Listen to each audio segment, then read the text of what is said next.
धर्मस्थापकत्वं सर्वधर्मस्वरूपक आचार्याणां महाचार्यो রামকৃষ্ণায় তে নমঃ।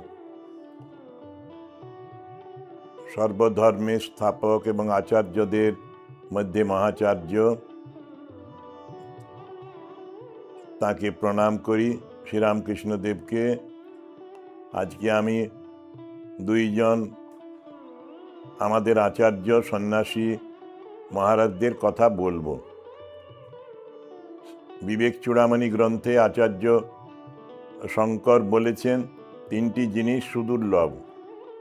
একটি হলো মনুষ্য জন্ম বা মনুষ্য শরীর, দ্বিতীয় মুক্তির ইচ্ছা, তৃতীয় মহাপুরুষ বা সাধুদের সঙ্গ লাভ।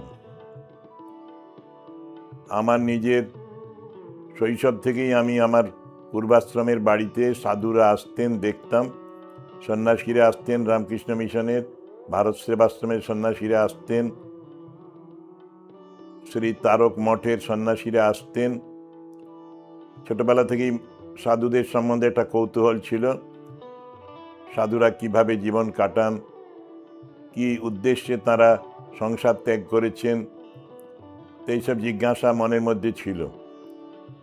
এই অবস্থাতেই 16 বছর বয়সে বিদ্যা মন্দিরে পড়তে আসি, ফিজিক্স অনার্স। প্রথম যেদিন আসি ইন্টারভিউ হয়, কেন তুমি এসেছ, কি পড়বে, শ্রীরামকৃষ্ণ সম্বন্ধে কি জানো, স্বামী বিবেকানন্দ সম্বন্ধে কি জানা আছে। এই প্রশ্ন যারা করেছিলেন তার মধ্যে একজন ছিলেন ব্রহ্মচারী দেবী প্রসাদ, পরবর্তীকালে স্বামী জয়দেবানন্দ মহারাজ। ওর সাথে ছিলেন, তখন দায়িত্বে ছিলেন কলেজের স্বামী শিবমায়ানন্দ মহারাজ, রনেন মহারাজ, যিনি আমাদের ভাইস প্রেসিডেন্ট হয়েছিলেন এবং কিছুদিন আগেই তাঁর দেহত্যাগ হয়েছে করোনার সময়। করোনাতেই তিনি আক্রান্ত হয়েছিলেন, দেহত্যাগ করেছেন। এই ব্রহ্মচারী দেবী প্রসাদ সেই সময় ছিলেন অনারারি ওয়ার্কার, জয়েন করতে এসছেন সাধু বা ব্রহ্মচারী হিসেবে। ওর বয়স হয়ে গিয়েছিল 39 বছর। সাধারণত আমাদের এখানে উচ্চশিক্ষার পরে যোগ দিতে হলে 30 বছরের মধ্যে আসতে হয়। ওনার জন্ম হয়েছিল 1923 সালে এবং ওর তখন বয়স 39, অর্থাৎ 1962-তে তিনি বেলুর মঠে ওই সারদা পীঠে বা বিদ্যা মন্দিরে কাজকর্ম শুরু করেন। অনেক দিন পরে তার অ্যাকসেপ্টেন্স হয় প্রবেশনার ব্রহ্মচারী হিসেবে 1970 সালে। তারপরেই তিনি 72 সালে ট্রেনিং সেন্টারে যান এবং 2 বছর ট্রেনিংয়ে ছিলেন। এই 62 থেকে 72 আমার সাথে তার একটা সুন্দর সম্পর্ক হয়েছিল, আপনজন মনে হতো। আমিও তখন মন্ত্র দীক্ষা নিয়েছি। উনি আমাকে দিয়ে অনেকগুলি ঠাকুরের কাজ করিয়েছিলেন। উনি নিজে ছিলেন খুব কর্মযোগী। শুধু কর্মযোগ কেন, জ্ঞানযোগী, ভক্তিযোগী, 3টি যোগই আমরা ওকে দেখেছি। আর ব্যক্তিগত যে ধ্যানযোগ বা রাজযোগ, সেটা তো ওই আড়ালেই মানুষ করে থাকেন। তো সেই রকম কর্ম, জ্ঞান, ভক্তির সমন্বয় দেখেছিলাম তার জীবনে। তার ঠোঁটটা নড়ত। ওর আমাদেরও গুরুদেব স্বামী বীরেশ্বরানন্দজিও অজপায় সিদ্ধ ছিলেন। ব্রহ্মচারী দেবীপ্রসাদ সেই সন্ন্যাসী হবার আগে থেকেই তার ওই রকম অভ্যেস ছিল, অনবরত জপ করে চলেছেন ইষ্টমন্ত্র। তিনি অল্প বয়সেই মাত্র ওই 23 সাল, 45 সাল, 22 বছর বয়সে পরম পূজ্যপাদ বিরজানন্দজির কাছে মন্ত্র দীক্ষা লাভ করেন। তারও 17 বছর পরে তিনি বেলুর মঠে আসেন 1962-তে।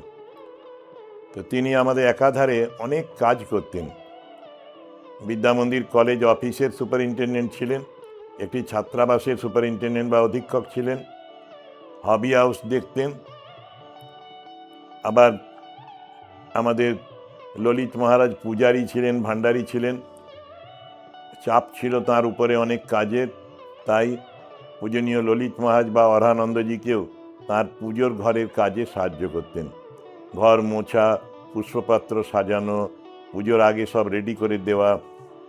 আর ক্ষিপ্র গতিতে কাজ করতেন, বিদ্যুৎ গতিতে কাজ করতেন, সব কাজ কিন্তু গুছিয়ে করতেন, কিন্তু এত দ্রুত সম্পাদন করতেন কাজ, সকলেই অবাক হয়ে যেত এতগুলো কাজ একটা মানুষ কি করে করে।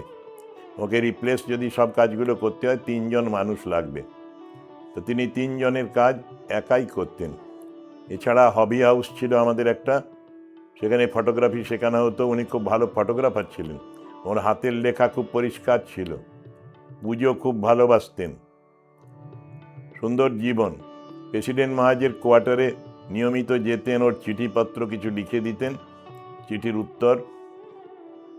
এছাড়া বীরেশ্বরানন্দজি মহারাজ তখন প্রেসিডেন্ট, আমাদের গুরুদেব, তার লেকচারগুলো বিভিন্ন জায়গায় দিতেন, ইংরেজি বাংলায়, সেগুলি ট্রান্সক্রাইব করতেন, ক্যাসেট থেকে তুলে লিখে সেইগুলি ছাপানো হয়েছে, অনেক বই হয়েছে। আমাকেও মাঝে মাঝে বলতেন, দেখো আমার এই ক্যাসেটগুলো এখনো পারিনি, তুমি একটু ট্রান্সক্রাইব করে দাও। আমি মেশিন দিতেন, উনি মেশিন চালিয়ে ক্যাসেট চালিয়ে বারবার ফরওয়ার্ড আবার ব্যাকওয়ার্ড স্পেসে নিয়ে মহারাজের লেকচারগুলো ট্রান্সক্রাইব করেছি। একদিন বললেন, দেখো একটা ভালো কাজ করবে। আমি বললাম, দেন না। তিনি আমাকে কতগুলি কথামৃতর গল্প দাগ দিয়ে দিলেন, যেমন চিড়ে কোটে মেয়েরা কিভাবে অনেকগুলো কাজ একসাথে করছে, কিন্তু কোলে আছে একটি ছোট্ট বাচ্চা, তাকে মাই দিচ্ছে, কেউ আসছে চিড়ের দর করছে, তার সাথে চিড়ের দরাদরি চলছে, এরকম অনেক কাজ করছে, কিন্তু তার মূল লক্ষ্য, হাতটা লক্ষ্য যে কেয়ারফুল থাকে যাতে করে হাতে ওই লোহাটা না পড়ে যায়, ঢেঁকির লোহাটা। ঠাকুর এটা বলেছিলেন, একটা মনই অনেক কাজ করতে পারে। ঠাকুর বলতেন, এক হাতে সংসার করো, এক হাতে ঈশ্বরকে ধরো। এইসব বোঝাতে গিয়ে ঠাকুর এইসব উদাহরণগুলো দিয়েছেন। ওই গল্পটি আমাদের দিলেন।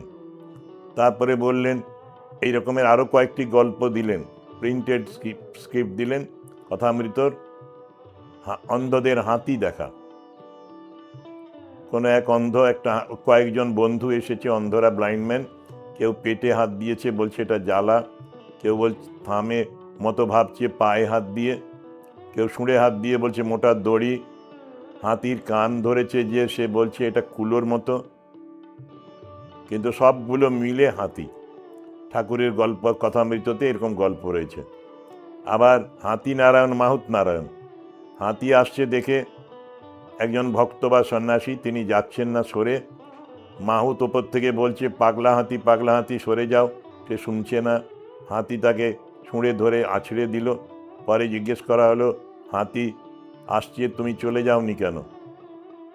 সেই ভক্তটি, সাধকটি বললেন, গুরুদেব বলেছেন সকলের মধ্যে নারায়ণ আছেন। তখন ওকে আবার বলা হলো গুরুদেবেরই কথা, যে হাতির মধ্যে যেমন নারায়ণ আছেন, মাহুতের মধ্যেও নারায়ণ আছেন, তুমি মাহুত নারায়ণের কথা শুনলে না কেন? এই গল্পটি খুব সুন্দর, এটাও তিনি আমাদের দিয়েছিলেন। এর সাথে ওই বনপথে যাচ্ছে ছেলে, মাকে বলেছে, মা ভয় করে, মা বললেন, বনে আমার আরেক ছেলে আছে মধুসূদন, তুমি মধুসূদন দাদা বলে ডাকবে, সেই দাদা এসে তোমাকে পথ দেখাবেন।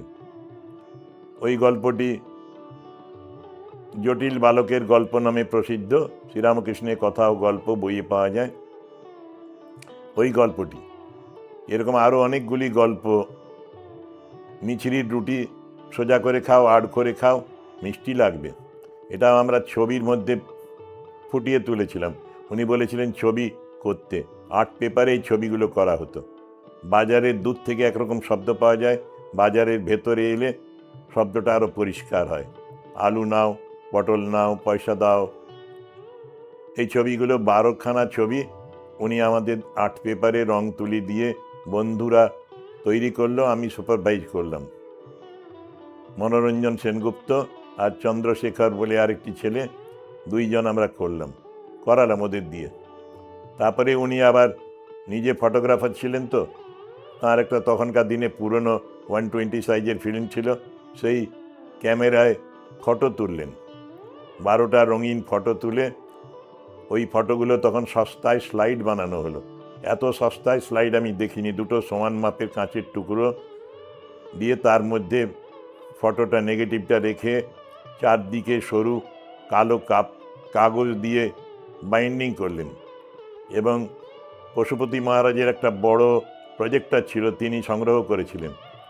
বড় লেন্স ছিল, বাল্ব ছিল ভেতরে, সেই দিয়ে প্রজেক্টরে এই ফটোগুলো দেখতাম আমরা দেখতাম। কেবল তা নয়, রাত্রিবেলায় উনি আমাদের নিয়ে গেছেন বেলুড়ের নিকটেই কয়েকটি কুলি বস্তিতে। রাত্রিবেলায় ওদের রিক্রিয়েশনের মতো হতো, আনন্দ হতো। আমরা গান চালাতাম, তারপরে এই ফটো দেখাতাম এবং প্রত্যেকটা ফটো আলাদা আলাদা করে যা ঠাকুর বলেছেন কথামৃত থেকে এক্স্যাক্টলি কোট করে বলতাম। পরে বললেন, দেখো তোমরা কত বলবে, ক্যাসেট করে নাও। তারপরে ওর কথা মতো ক্যাসেটে তোলা হলো, কয়েকজন বন্ধু 3-4 জন আমরা গলা দিলাম, ক্যাসেট করা হলো। তারপরে ওই ক্যাসেট চালানো হতো, আমরা মহারাজের সাথে থাকতাম। এইভাবে নীরবে ভাব প্রচারের কাজ, আমরা এখন বলি রামকৃষ্ণ বিবেকানন্দ ভাবপ্রচার, সেই ভাবপ্রচারের কাজ তিনি খুব অদৃশ্যভাবে করেছেন। অন্যেরা কেউ অনেকেই জানতেও না মঠে যে দেবী প্রসাদ মহারাজ এই রকমের কাজ করেন।